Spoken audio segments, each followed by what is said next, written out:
بسم اللہ الرحمن الرحیم۔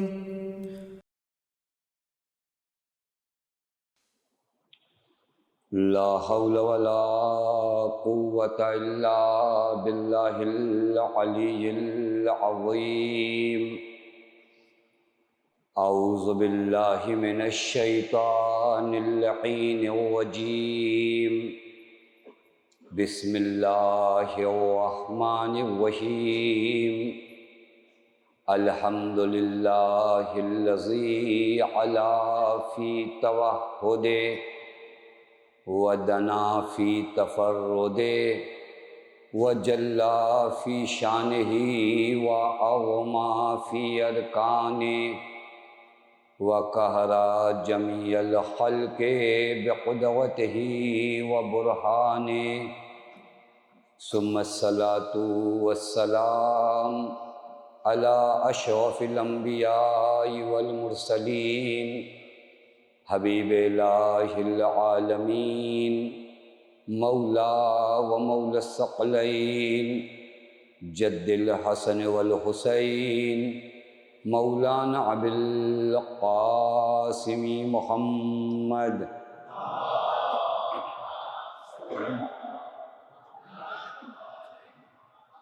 وعلی اہل بیتہ الطیبین الطاہرین المعصومین المظلومین المنتجبین، لا سیما بقیۃ اللہ فی الارضین، واللعنۃ الدائمۃ الباقیۃ العاجلہ علی اعدائہم ومنکری فضائلہم وغاصبی حقوقہم ومخربی شریعتہم اجمعین، من الآن الی یوم الدین، اما بعد، فقد قال اللہ الحکیم فی محکم کتابہ، بسم اللہ الرحمن الرحیم، یا ایہا الذین آمنوا استجیبوا للہ وللرسول اذا دعاکم لما یحییکم۔ صلوات پڑھیں محمد وآل محمد۔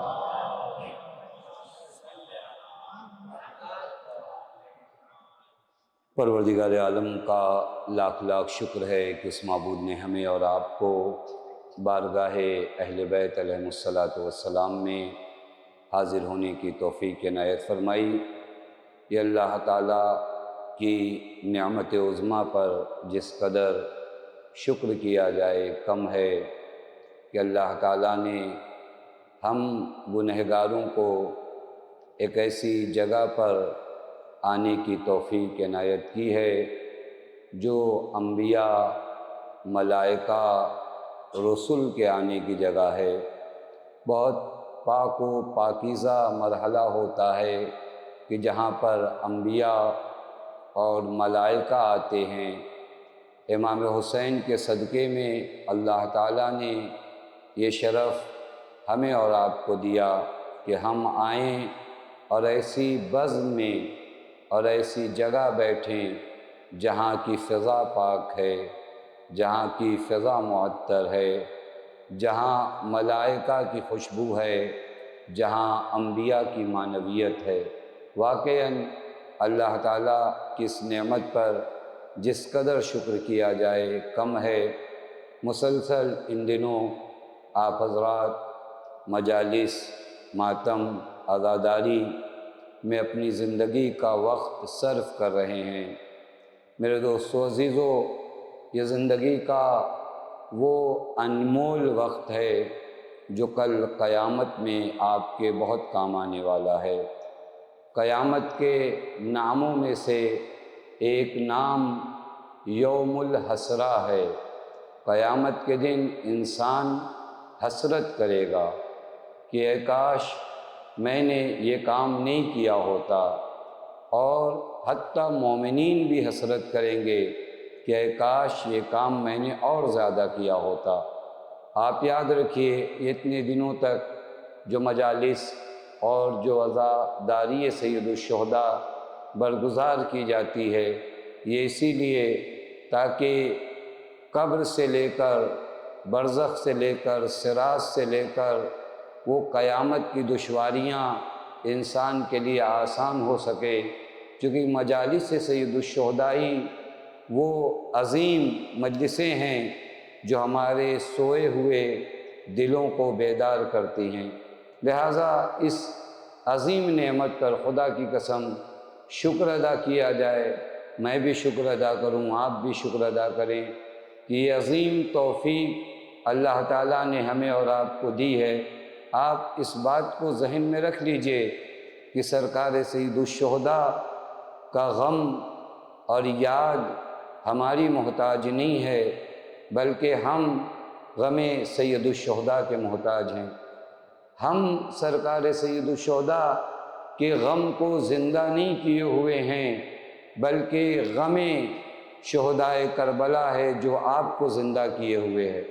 یاد رکھیے گا، میں نے روایت دیکھا ہے جہاں امام معصوم فرماتے ہیں من جلسا مجلسا یحییٰ فیہ امرنا لم یمت قلبہ یوم تموت القلوب۔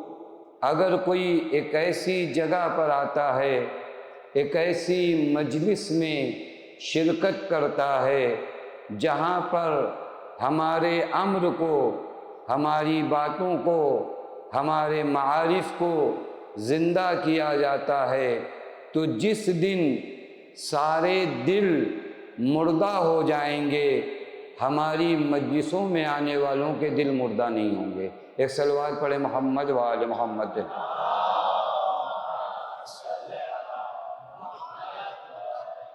ہماری مجلسوں میں آنے والوں کے دل مردہ نہیں ہوں گے۔ اور یاد رکھیے گا، زندگی دل کی زندگی کا نام ہے، وگرنہ یہ جو زندگی ہے جو ہم سانسیں لیتے ہیں، سانسوں کا آنا جانا تو انسانی زندگی کا امتیاز نہیں ہے، یہ زندگی تو حیوانات میں بھی پائی جاتی ہے۔ انسانی زندگی کا امتیاز یہ ہے کہ انسان کا دل زندہ ہونا چاہیے، اور انسان کے دل کی زندگی کا نام ذکر سید الشہداء و سعادات الشہداء ہے۔ یہ مرحلہ ہے، میں نے عرض کیا کہ خدا کی قسم شکر کیا جائے اس عظیم نعمت پر، چونکہ شکر جتنا زیادہ ہوتا ہے اتنا ہی زیادہ انسان کی توفیقات میں اضافہ ہوتا ہے۔ آج ایک اہم مرحلہ جو ہمارے سماج و معاشرے میں دیکھنے کو ملتا ہے، ہمارے ہاں نعمتوں پر شکر کم ہے، شکوے زیادہ ہیں۔ اگر آپ غور فرمائیے، شکر کی تعداد بہت کم ہے۔ یہی مجلسیں الحمدللہ ہم سب کو یہ توفیق ہوئی کہ ہم بیٹھیں، آئیں اور مجلس سرکار سید الشہداء میں شرکت کریں، یہ عظیم شکر ہے۔ میں نے ایک روایت دیکھا جہاں پر امام معصوم فرماتے ہیں کہ اگر کوئی صبح کی ابتدا، یعنی جب اٹھے اور صبح کی ابتدا ان 4 حمدوں سے کرے تو پھر عاقبت بخیر وہ ہوتا ہے، اور اللہ تعالیٰ اسے طول عمر عطا کرتا ہے اور کثرت مال عطا ہوتی ہے۔ یہ کون سی 4 حمد یا 4 شکر ہیں؟ چونکہ میں مرحلہ تمہیدی گفتگو ہے، آپ کی خدمت میں اس وجہ سے عرض کر رہا ہوں تاکہ آپ کو معلوم ہو جائے کس عظیم نعمت سے اللہ تعالیٰ نے آپ کو نوازا ہے۔ لہذا شکر کو پہلے ذکر کروں گا، اس کے بعد اس نعمت کو ذکر کروں گا، اور پھر اس نعمت کا شکر کیسے کیا جائے یہ آپ کی خدمت میں عرض کروں۔ آج اگر آپ ہماری زندگی میں دیکھیے تو شکوے زیادہ ہیں، شکایتیں زیادہ ہیں، ہر کوئی شکوہ و شکایت سے دوچار ہے، شکر زندگی میں کم ہے۔ اگر ایک نعمت چھن جاتی ہے تو اس کا شکوہ بہت زیادہ ہے۔ ہزاروں کروڑوں اربوں نعمتیں جو خدا نے دی ہیں ان کا شکر ہماری زندگی میں نہیں ہے۔ معصوم فرماتے ہیں جب دن کا آغاز کرو تو 4 شکر سے کرو۔ پہلا شکر کیا ہے؟ معصوم فرماتے ہیں الحمدللہ الذی عرفنی نفسہ ولم یترکنی امیان القلب۔ جب بھی صبح اٹھو پہلا شکر جو مجھے اور آپ کو کرنا ہے، مولا فرماتے پہلا شکر یہ کرو کہ تمام تعریفیں ہیں اس خدا کی جس نے اپنی معرفت مجھے عطا کی اور مجھے دل کا اندھا نہیں بنایا۔ یعنی پہلا شکر انسان کو اس بات پہ کرنا چاہیے کہ میں اپنے خدا کو جانتا ہوں، میں اپنے خدا کو پہچانتا ہوں، وہ میرا رب ہے، وہ میرا خالق ہے، وہ میرا مالک ہے۔ یہ معرفت بھی جو مجھے خدا کی ہوئی ہے اپنی وجہ سے نہیں ہوئی ہے۔ معصوم فرماتے الحمد للہ الذی عرفنی نفسہ ولم یترکنی امیان القلب۔ تمام تعریفیں ہیں اس خدا کی جس نے مجھے کیا عطا کیا، اپنی معرفت عطا کیا اور مجھے دل کا اندھا نہیں بنایا۔ اب آپ مجھے انصاف سے بتائیے اس نعمت معرفت پروردگار عالم پر ہم نے کب شکر ادا کیا؟ معصوم فرماتے ہیں دوسرا شکر جو تمہیں کرنا چاہیے وہ یہ کہ الحمد للہ الذی جعلنی من امت محمد صلی اللہ علیہ وآلہ وسلم۔ ایک صلوات پڑھیں محمد وآل محمد۔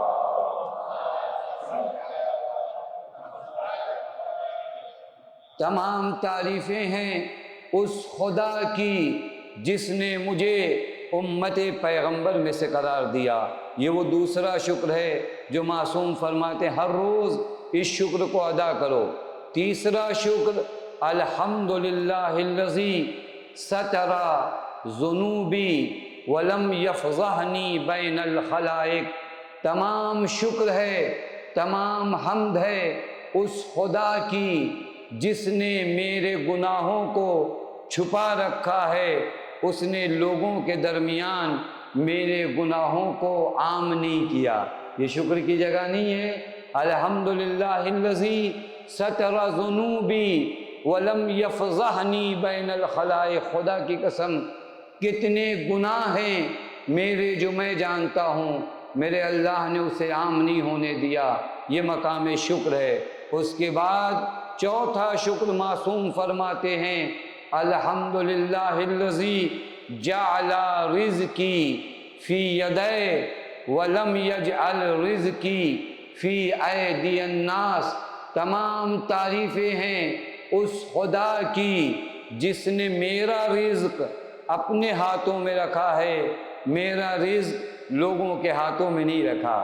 یہ پہلا مرحلہ جو شکر کا ہے، میں نے اس وجہ سے عرض کیا کہ جب بھی فرش مجلس پر آنا ہو تو شکر کرنا، میرے اللہ تو نے مجھے رزق مجلس سے نوازا ہے۔ مجلس ایک اہم رزق ہے۔ خدا کی قسم ہم نے رزق کا معنی دال روٹی چاول میں سمیٹ رکھا ہے، یہ رزق مادی ہے، وگرنہ اگر کائنات میں دیکھو تو رزق معنوی بہت ہے۔ آپ نہیں زیارت عاشورہ میں پڑھتے، دیگر زیارات میں پڑھتے ہیں اللہم ارزقنی شفاعت الحسین، یہ نہیں پڑھتے شفاعت امام کو کیا قرار دیا گیا ہے؟ رزق قرار دیا گیا ہے۔ محبت امام حسین کو کیا قرار دیا گیا ہے؟ رزق قرار دیا ہے۔ اسی طرح یہ مجلسیں بھی آپ کے لیے رزق ہیں، اور یہ رزق جب اللہ تعالیٰ کی جانب سے ملے تو اس رزق پر اللہ تعالیٰ کا شکر ادا کرو۔ یہ پہلا مرحلہ ہے جو ہمیں اور آپ کو طے کرنا ہے۔ ابھی میں عرض کروں گا کہ یہ رزق جو اللہ تعالیٰ نے آپ کو دیا ہے یہ کون سا رزق ہے؟ خدا کی قسم انہی مجلسوں میں اشک سید الشہداء جو آپ کی آنکھوں سے نکلتا ہے، اشک غم سید الشہداء، یہ کوئی معمولی رزق نہیں ہے۔ ابھی نظامت میں میرے بھائی ان احادیث کو پڑھ رہے تھے جن احادیث میں اشک سید الشہداء کی فضیلت بیان کی گئی۔ ایک حدیث انہوں نے پڑھا یا فاطمہ تو کل عین باقیۃ یوم القیامہ الا عین بکت علی مصاب الحسین فإنہا واحقۃ ومستبشرۃ بنعیم الجنہ۔ کبھی غور کریے گا اس حدیث پر، اے فاطمہ ہر آنکھ قیامت میں گریا کرے گی، چونکہ قیامت کا منظر ہی ایسا ہوگا، ہر ایک ہولناک منظر کو دیکھ کر، قیامت کے سخت منظر کو دیکھ کر سبھی پریشان ہوں گے۔ پیغمبر اپنی بیٹی کو کہتے ہیں میری لاڈلی ہر آنکھ قیامت میں گریا کرے گی، الا عین بکت علی مصاب الحسین، سوائے اس آنکھ کے جو حسین پر جس نے گریا کیا ہے۔ فإنہا ضاحکۃ ومستبشرۃ بنعیم الجنہ، یہ وہ آنکھ ہوگی جو کل قیامت میں ہنسے گی اور جنت کی بشارت دے گی۔ ایک دوسرے مقام پر امام رضا علیہ السلام ارشاد فرماتے ہیں،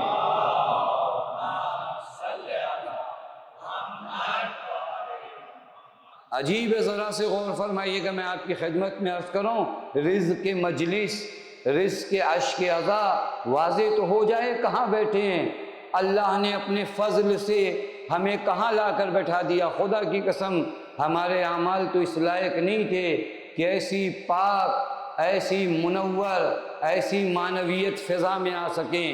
وہ تو ہمارا خدا اتنا کریم ہے، اتنا اس کا فضل زیادہ ہے کہ اس نے لا کر ہمیں وہاں بٹھا دیا جہاں پر ملائکہ آنا اپنا شرف سمجھتے ہیں۔ عجیب مرحلہ ہے۔ امام معصوم فرماتے ہیں، یبن الشبیب ان بقیتا علی الحسین، اے شبیب کے بیٹے اگر تم نے حسین پر گریہ کیا، حتی تسیرو دموعک علی خدیک، اتنا گریہ کیا کہ آنکھ سے آنسو نکل کر رخسار تک آ گئے، تو معصوم فرماتے ہیں غفر اللہ کل ذنب اذنبتہ صغیرا کانا او کبیرا قلیلا کانا او کثیرا۔ اے ابن الشبیب، اگر تم نے حسین پر گریہ کیا اور یہ آنسو نکل کر تمہارے رخسار تک آ گئے، غفر اللہ کل ذنب اذنبتہ، اللہ تمہارے تمام گناہوں کو معاف کر دے گا، صغیرا کانا او کبیرا، صغیر ہوں کم ہوں، مختصر ہوں، او کبیرہ بڑے گناہ ہوں، زیادہ ہوں یا کم ہوں۔ بہت حسین جملہ مرحوم علامہ طباطبائی رضوان اللہ تعالی علیہ فرماتے ہیں کہ اشک بر سید الشہداء، یعنی یہ جو آنسو آپ کے غم سید الشہداء میں نکلتے ہیں، وہ فرماتے ہیں یہ آنسو توبہ ہیں۔ وہی حکم ہے جو توبے کا حکم ہوتا ہے، جب بندہ اپنے خدا کی بارگاہ میں لوٹ کر جاتا ہے تو اللہ کیا کرتا ہے اپنے بندوں کے ساتھ؟ تانا دیتا ہے، انہیں تشنی دیتا ہے، کہتا ہے جاؤ میں تمہیں معاف نہیں کروں گا۔ نہیں، جب بھی بندہ ٹوٹ کر اپنے خدا کے حضور میں پہنچتا ہے، اے میرے اللہ میں تیرا گنہگار بندہ ہوں، اے میرے اللہ میں تیرا عاصی بندہ ہوں، اے میرے اللہ میں تیری حکومت سے کہاں فرار کروں گا، میرے اللہ مجھے معاف کر دے۔ اگر سچے دل سے بندہ لوٹتا ہے، توبہ یعنی لوٹنا، اگر سچے دل سے بندہ لوٹ آتا ہے بارگاہ خدا میں، تو خدا کیا کرتا ہے؟ خدا کہتا ہے آ جا میرے بندے، میں نے تیرے تمام گناہ معاف کر دیے۔ اب جا کر یہاں پر بندہ ایسا ہو جاتا ہے گویا آج یہ اپنے ماں کے شکم سے ولادت پایا ہے۔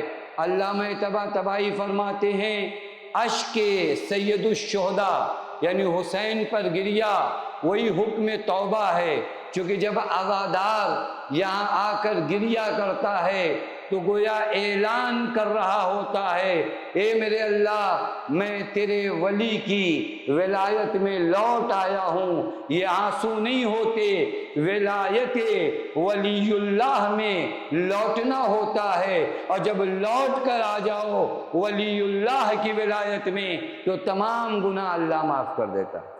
یہ وہ اہم مرحلہ ہے میرے دوستو عزیزو، کوئی معمولی جگہ نہیں بیٹھے ہو۔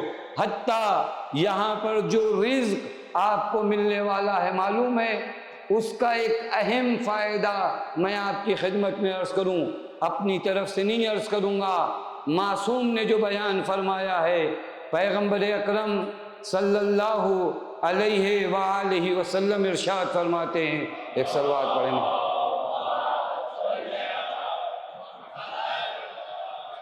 عجیب مرحلہ ہے، خدا کی قسم عجیب مرحلہ، میں بار بار آپ کی خدمت میں عرض کروں، تھوڑا سا کبھی کبھار اگر ہم معرفت کے بغیر مجلسوں میں آئیں نا، شاید اتنا فائدہ نہ لے جائیں۔ اگر ہمیں پتہ چل جائے کہ ہم کہاں بیٹھے ہیں، ہم کہاں آئے ہیں، ہمیں حسین کی محبت نے کہاں پہنچا دیا ہے۔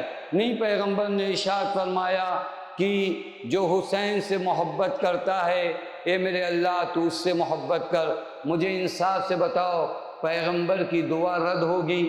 پیغمبر اگر کسی کے لیے دعا کر دیں، یا ایک مقام پر صادق آل محمد، عجیب حدیث ہے، خدا کی قسم عجیب حدیث ہے، معصوم فرماتے ہیں ما من باقٍ یبقی ہے الا وقد وصل فاطمۃ سلام اللہ علیہا واسعدہا۔ مولا کا جملہ ہے، مولا فرماتے ہیں اگر کوئی گریا کرتا ہے حسین ابن علی پر تو یہ آنسو، یہ معصوم کا جملہ ہے، یہ آنسو اس کے جاتے ہیں صدیقہ طاہرہ کے پاس۔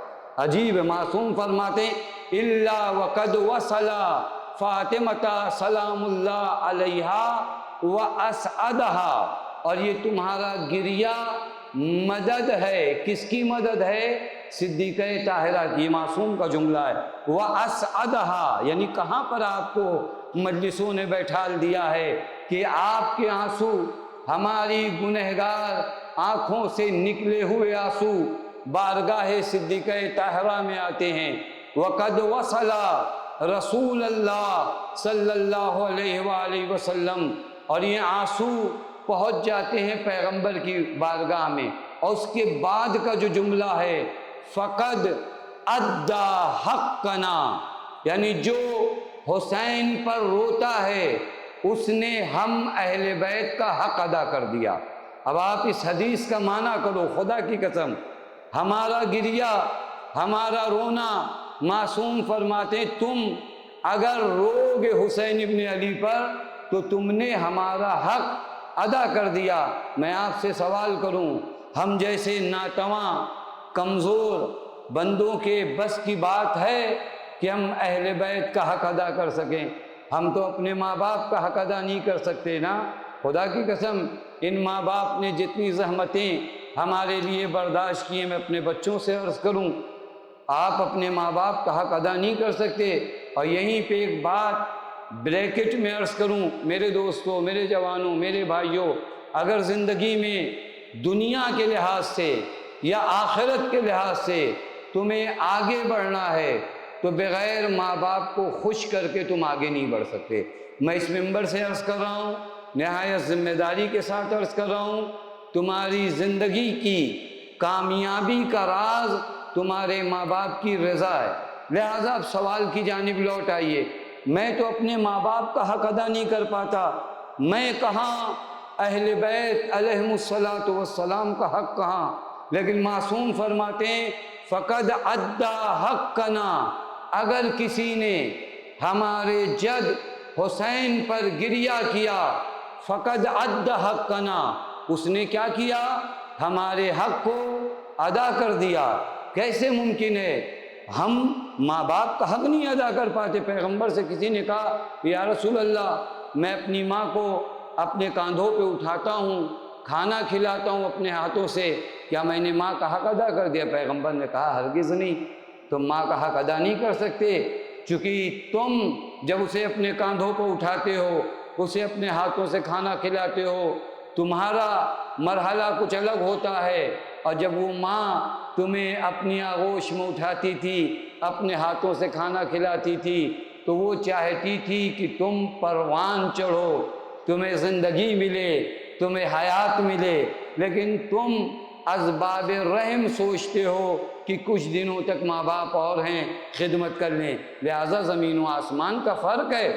اب سوال واقعاً یہاں پر یہ ہے کہ ہم جیسے ناتواں بندے، ہم جیسے کمزور لوگ جو اپنے ماں باپ کا حق ادا نہیں کر پاتے، ہم کہاں اہل بیت علیہم الصلاۃ والسلام کا حق ادا کر پائیں گے؟ لیکن معصوم فرماتے ہیں کہ اگر کوئی گریہ کرتا ہے حسین ابن علی پر تو اس نے ہمارا حق ادا کر دیا۔ مولا بات سمجھ میں نہیں آ رہی ہے مجھ جیسے ناقص کی عقل میں کہ ہم کیسے آپ کا حق ادا کر دیں؟ تو میں آپ کی خدمت میں عرض کروں، اصل میں یہ حضرات ہیں کریم۔ کریم کی پہچان یہ ہوتی ہے کہ وہ احسان کرتا ہے، جتاتا نہیں ہے۔ تو جو فرمائیے گا، کریم کی پہچان کیا ہوتی ہے؟ وہ احسان کرتا ہے، جتاتا نہیں ہے۔ جس طرح قرآن مجید سے ایک مثال دے دوں تو شاید بات اور آسان ہو جائے۔ قرآن کہتا ہے من ذا الذی یقرض اللہ قرضا حسنا، کون ہے جو اللہ کو قرض حسنا دے؟ بھائی کس میں مجال ہے، کس میں ہمت ہے کہ اللہ کو قرض حسنا دے؟ لیکن اللہ کہہ رہا ہے کہ کون ہے تم میں سے جو اللہ کو قرض الحسنہ دے؟ تو اللہ کو کیا ضرورت پڑ گئی؟ کہا نہیں، در حقیقت اللہ کریم ہے، وہ چاہتا ہے تمہارے مال کو بڑھانا، لیکن کریم جب احسان بھی کرتا ہے تو جتاتا نہیں ہے۔ لہذا اہل بیت مظہر صفات پروردگار عالم ہے، یہ بھی کہتے ہیں کہ اگر تم گریہ کرو گے تو ہمارا حق ادا ہو جائے گا۔ یہ وہی لہجہ کریمانہ ہے، چونکہ تم جب ہمارے جد پر گریہ کرو گے تو دین سے وابستہ ہو جاؤ گے، دین سے اٹیچ ہو جاؤ گے۔ حج، نماز، روزہ، زکوٰۃ، تمام احکام الہیہ سے جب تم اٹیچ ہو جاؤ گے، جب تم وابستہ ہو جاؤ گے، جب تمہارا تعلق بڑھ جائے گا تو فائدہ تمہارا ہوگا۔ تمہارے فائدے کو انہوں نے اپنا حق رکھا ہے، لہذا کہا کہ اگر تم رو گے تو دین سے وابستہ ہو جاؤ گے، اور تم دین سے وابستہ ہو جاؤ، یہی ہمارا حق ہے جو ادا ہو جائے گا۔ ایک صلوات پڑھیں محمد و آل محمد پہ۔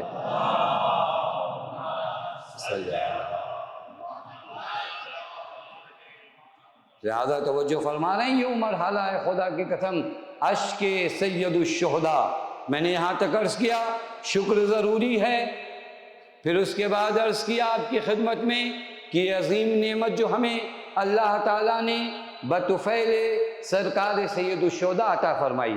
اب تیسرا مرحلہ وہ یہ کہ اس نعمت کا شکر کیسے ادا کیا جائے، اور یہی سے ہم اپنے ٹاپک پر بھی آ جاتے ہیں کہ ہمارا معاشرہ اور حسینی طرز زندگی، ہم کیسے شکر ادا کریں، اس نعمت محبت امام حسین کا شکر کیسے ادا کریں، کیسے ممکن ہے کہ آؤں اور اس نعمت کا شکر ادا کروں؟ تو میرے دوستو عزیزو یاد رکھنا، شکر مجلس، شکر نعمت اشک عزا، شکر محبت حسین، اس نعمت کا شکر یہ ہے کہ اپنے آپ میں ایک تبدیلی لے کر آ جاؤ، اپنے آپ میں ایک بدلاؤ لے کر آ جاؤ، اپنے آپ میں ایک چینجنگ لے کر آ جاؤ۔ یہی اس نعمت محبت اہل بیت کا شکر ہے۔ کیا تبدیلی لے کر آؤں، کیا بدلاؤ لے کر آؤں؟ اصطلاح دین میں اسی کا نام ہجرت ہے۔ اصطلاح دین میں، دین کی زبان میں سے کیا کہا جاتا ہے؟ ہجرت۔ ہجرت ایسا لفظ ہے آپ سب نے سنا ہوگا، یعنی اگر ہم کہیں پر ہوں، وہاں سے نکل کر دوسری جگہ جا کر بس جائیں تو کہا جاتا ہے یہ صاحب فلاں جگہ سے فلاں جگہ ہجرت کر گئے۔ اسی کو ہجرت مکان کی ہجرت کہتے ہیں۔ جہاں میں نے ایک شہر چھوڑا دوسرے شہر چلا گیا، یہ ہوئی ہجرت۔ پیغمبر فرماتے ہیں من فر بدینہ من ارض الی ارض وان کان بشبر، اگر کوئی اپنا دین بچانے کے لیے ایک زمین سے دوسری زمین تک ہجرت کر جاتا ہے، وان کان شبر، اگرچہ وہ ایک بالشتی ہی کیوں نہ ہجرت کرے، تو پیغمبر فرماتے استوجب الجنہ، ایسے انسان کے اوپر جنت واجب ہو جاتی ہے۔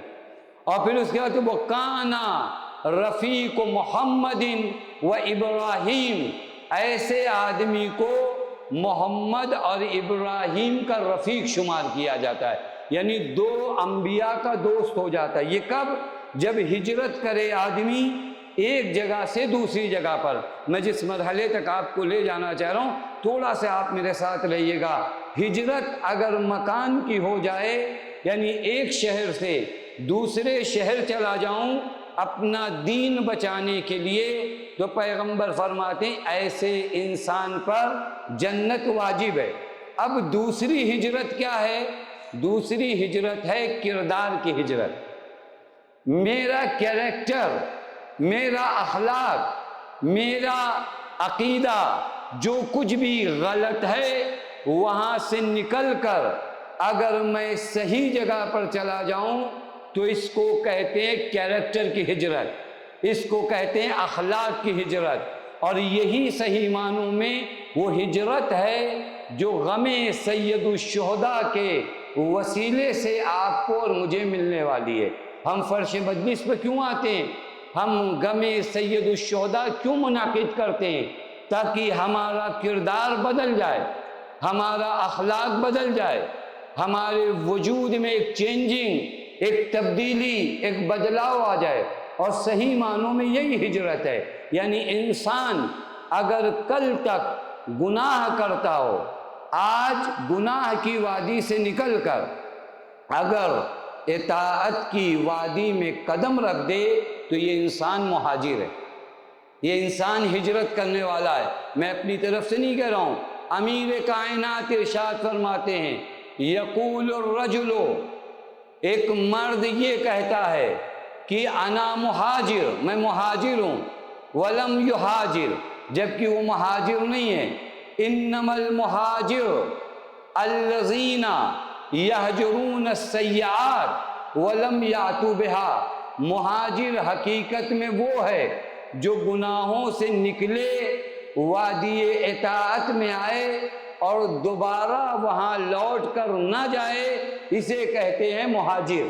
یا ایک مقام پر پیغمبر فرماتے ہیں ان تہجر السیئات، ہجرت کر جاؤ گناہوں سے، یعنی گناہوں کی وادی میں رکے مت رہو، یہاں سے نکلو، اطاعت کی وادی میں آؤ۔ یہ وہ ہجرت ہے جو غم سید الشہداء کے صدقے میں مجھے اور آپ کو کرنا ہے۔ اور ان مجلسوں کا جو اہم فائدہ ہے وہ یہی کہ یہ مجلسیں مجھے ہجرت کرنا سکھاتی ہیں، مجھے بتاتی ہیں کہ نہیں اٹھو، تمہارے پاس حسین جیسا مولا ہے، بیدار ہو جاؤ، خواب غفلت میں مت رہو، بے ہوشی کی نیند میں مت رہو۔ یہ مجلسیں بار بار ہمارے شانوں کو ہلا کر کہتی ہیں تم کشتی نجات میں آ جاؤ، تم کشتی نجات کے مسافر ہو، تم وادی معصیت میں رہنے کے لیے نہیں آئے ہو۔ تم اگر حسینی ہو تو تمہارے معاشرے میں حسینیت ہر جگہ دکھائی دینی چاہیے۔ یہی وہ ہجرت ہے کہ خدا کی قسم اگر یہ ہجرت ہمارے وجود میں آ جائے اور یہ ہجرت ہم صحیح معنوں میں کر جائیں تو پردہ غیب میں ایک حسین ہے جو آنے کا انتظار کر رہا ہے۔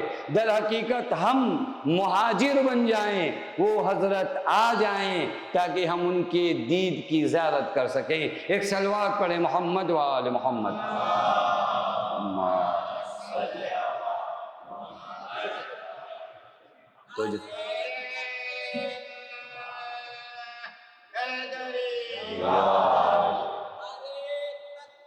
اللہ اکبر، یا رسول اللہ، یا علی، اللہم صلی علی محمد۔ یہ بہت اہم مرحلہ ہے میرے دوستو عزیزو، جب انسان ہجرت کرے، یہ بہت ضروری ہے۔ ہر مجلس آپ کو ایک ہجرت کروائے گی، ہر مجلس میں آنے کے بعد آپ مہاجر بنو، جہاں پر ہو وہاں سے نکل آؤ۔ یہی اسلام کا پیغام ہے، یہی دین کا پیغام ہے، یہی ان مجلسوں کا پیغام ہے۔ بعض روایت میں ہے امام سجاد علیہ السلام فرماتے ہیں، ایک صلوات پڑھیں محمد و آل محمد۔